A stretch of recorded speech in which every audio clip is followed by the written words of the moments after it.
Hey everybody, welcome back to the channel. I'm Robbie Crager, the Flip Flop Flipper, and you found our YouTube channel. We're value-add real estate investors. We're doing deals in Florida, we're doing deals in Puerto Rico, and we're building a community right here on this YouTube channel of like-minded real estate investors and entrepreneurs who are going to do deals together. We're already doing deals with people who have found us on YouTube and become part of our community. We'd love to have you join the community so that one day we could possibly do a deal together.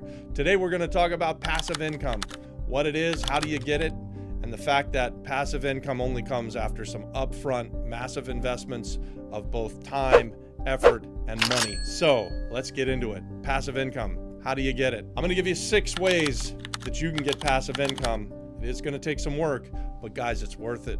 We've got passive income. We've been in this real estate investing game for 26 years, and we did about 10 or 15 years where we had almost no or very little passive income because we weren't value-add real estate investors who were holding on to real estate. We were instead people who were buying and selling and buying and fixing and selling and just created a job for ourselves. It was a high-paying job. It was a good life. It was lucrative, but it was still a job.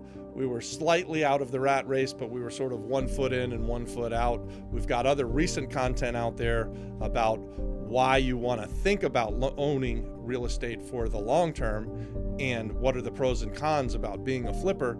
I do believe that if you're a real estate investor, of course you're going to buy, fix, and sell stuff. Of course you're going to be having a wholesale mindset sometimes, but to have this mindset of buy, fix, and hold, so rent and create passive income, we believe is how you're going to create generational wealth. We believe it's how you're going to get out of the matrix, the rat race, whatever you want to call it. So guys, what's the first way that you're going to start to move towards gaining this beautiful thing called passive income? Number 1, set clear goals. Have in your mind's eye what it is that you're trying to accomplish. For us, we have a number in our mind that we started out years ago with the amount of money that I wanted to make. Something that was set by my wife when we first met, and we were talking about my dad makes this, my dad makes that, and I thought I was middle class, and my wife said I'm middle class. And when we compared apples and apples, her dad was middle class making what I thought was probably rich, and my dad was middle class making what she thought was poor. She probably had the like, oh no, what have I done? I'm dating a poor guy. And I had the idea like, oh my God, I might hit the lottery. I'm dating a rich girl. So I allowed that conversation to set for me a minimum standard of what I wanted to make annually. And eventually, pretty quickly actually, I got to that number. I wish that I had set it much higher. Why do I tell you this? Is because when you're setting your goals, you need to be careful what you set them at, because this world will give you what you ask for. So it was $250,000. It was all the money in the world to me. And up until that conversation, I would have been happy if I was generating probably 60 grand a year, which was what my father had done for a long time. So by adapting to that, 5x'd what my father was doing, roughly. And I wish, looking back on it, that I had gone even further. So I encourage you to set goals, but to set them very high. Don't set them so that they're so massively high that you can't achieve them.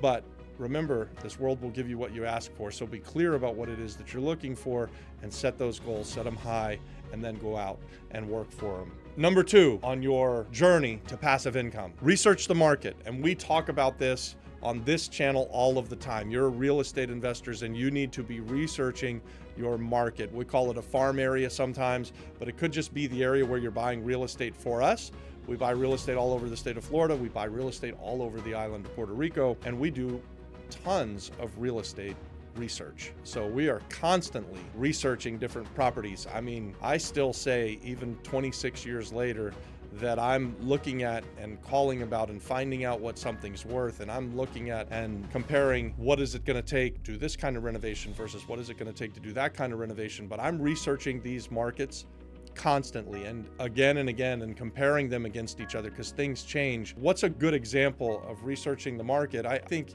if you, starting today, have no money and have no plan and have never done anything, you can do this. Anyone can do this.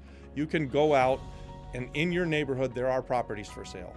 You can research the market, especially in the States, by putting the address in Zillow, seeing what the Zestimate is, and then immediately picking up the phone and calling the realtor who's got the property for sale or the for sale by owner and asking them what they're selling the property for. If you do this enough, you're gonna know what real estate sells for in a certain area, your research will pay off for you. So you want to look at everything that you can, call on all of these properties, and then we would also encourage you to very quickly start making offers. But if you just want to start doing the research, learning what things are going to go for in the neighborhood and finding some outliers, do it by calling everything that's for sale, looking at everything that's for sale, putting into Zillow and gleaning the information that's so easy for you to get. Back when I started out, it was a lot harder. We didn't have the internet and we didn't have Zillow, and it was more work. It was a little bit harder. You guys have it easy now because everything's at your fingertips. You can get all of this information, at least you can in the States, very easily. Number 3, develop a budget. Before you even start to make the offer, you want to know what something's selling for in the neighborhood. If it's in really good condition, probably you're going to want to know what it would rent for if it's in really good condition. You're going to be making offers and trying to find the outliers, so you're going to probably be making these offers on distressed properties.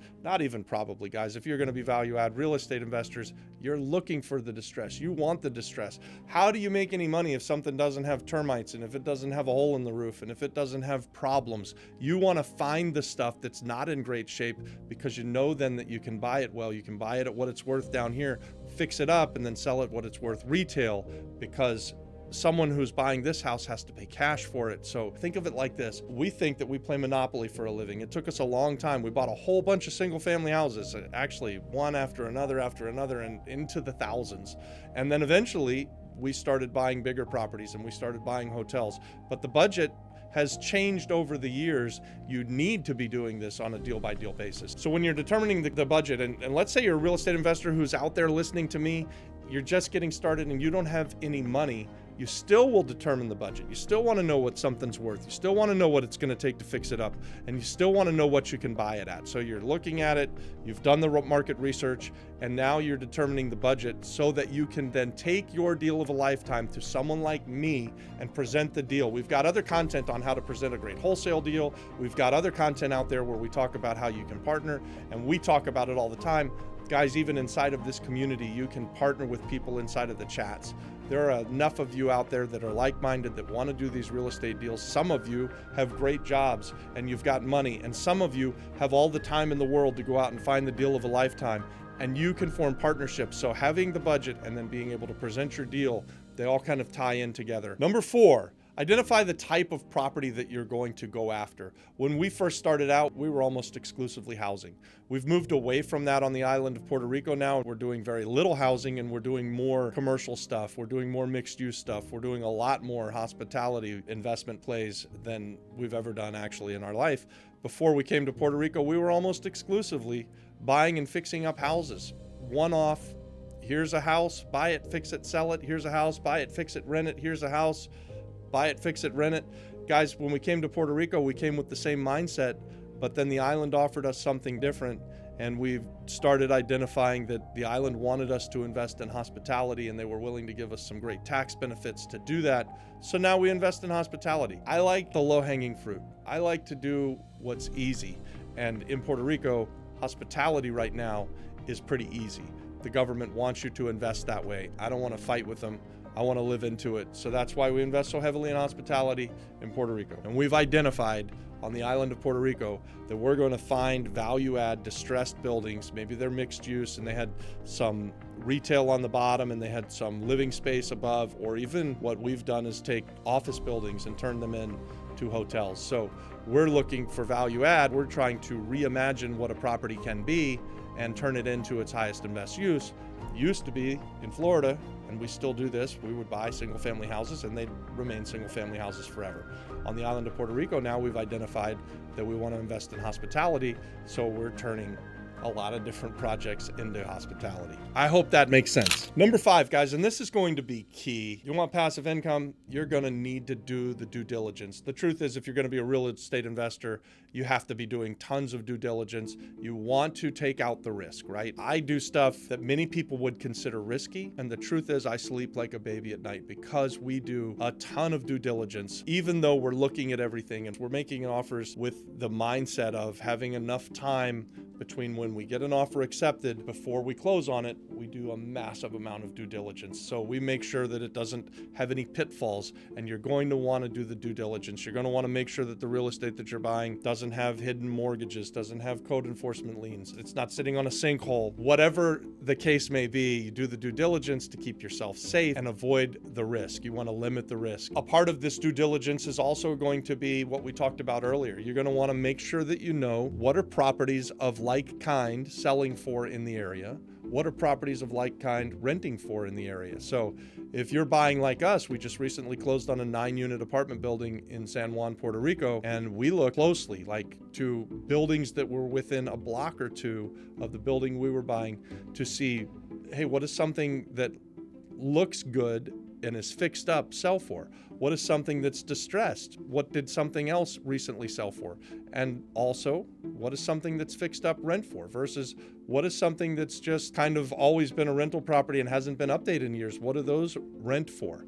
Is there enough of a difference between lower rents and the higher rents to justify making the investment? Are we getting the property at a low enough price point to justify making the investment of the value add to go in and fix everything up?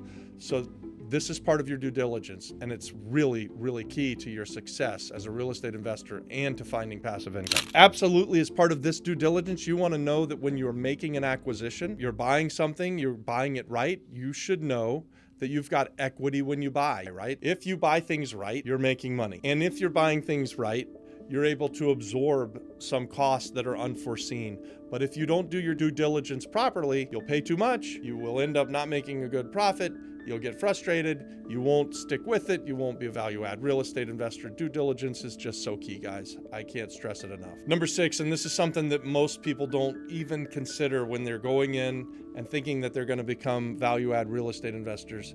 There's all of the upfront work that we talked about before you buy it. There's all of the work that happens once you've bought it and you've got to fix it up or you've got to get it rented out.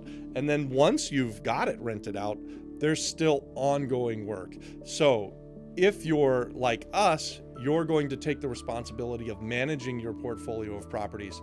If you want to be more passive than that, you can hire somebody like that, like us, but I want you to be sure that you know the expense of that, right? So there is a cost to this management.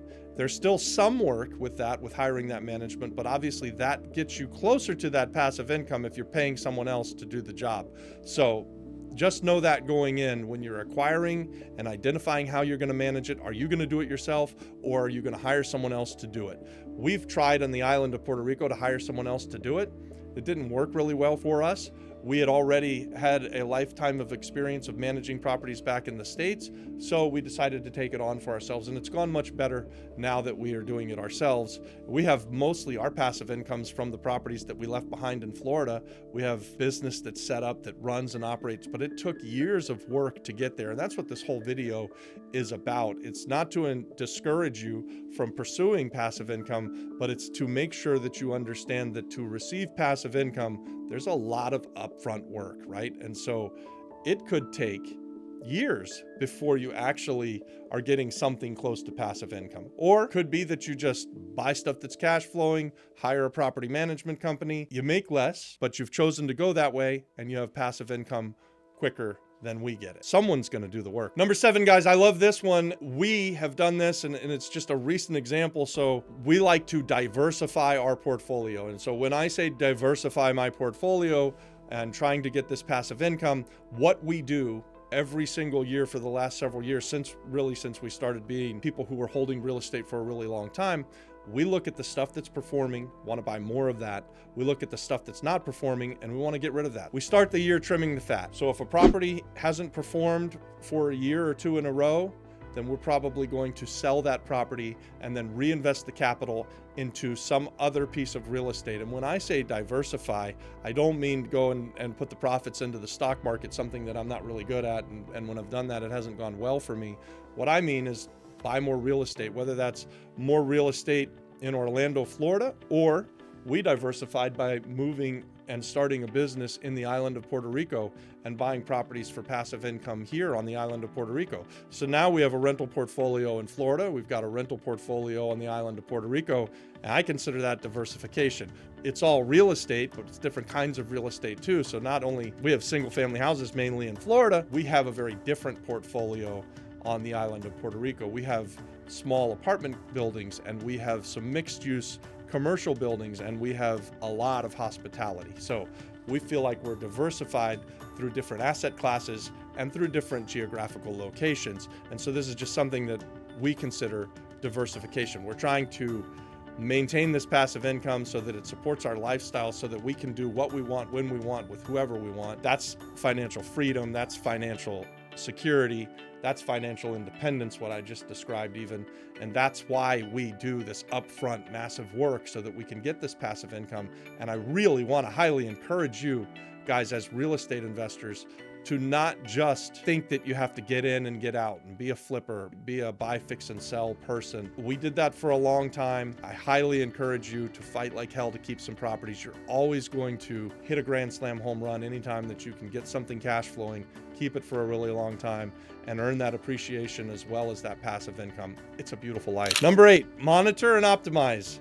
Goes with number 7, right? So you're looking at what works, you're monitoring it, you optimize what works. So you're going to improve on how do you rent properties? Who do you rent? What is your preferred way to invest? So ours has sort of changed over the years because we could get more cash flow with this kind of asset, which on the island of Puerto Rico is hospitality. It's a much higher cash flow than if we are flipping a house, for instance. We came to the island of Puerto Rico to buy property, fix it up and sell it.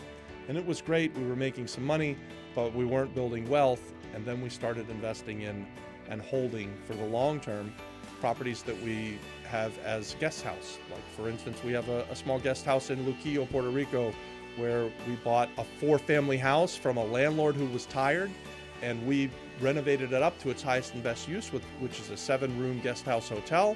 We get tax credits on it, we get passive income on it, we get cash flows on it, we get appreciation on it. Beautiful, beautiful thing. So when we find something that's working, we want to do more of it. When we find something that's not going so well for us, we want to do less of that, and we want to sell those properties if they don't work and then reinvest the capital. Guys, passive income exists. It requires an upfront investment. It's worth it every time. Don't be afraid of becoming a real estate investor. Like and subscribe to our channel. Become part of our community of like-minded real estate investors and entrepreneurs, and maybe one day we can do a deal together. We're not asking you for anything, but we'd love to do a deal with you. God bless.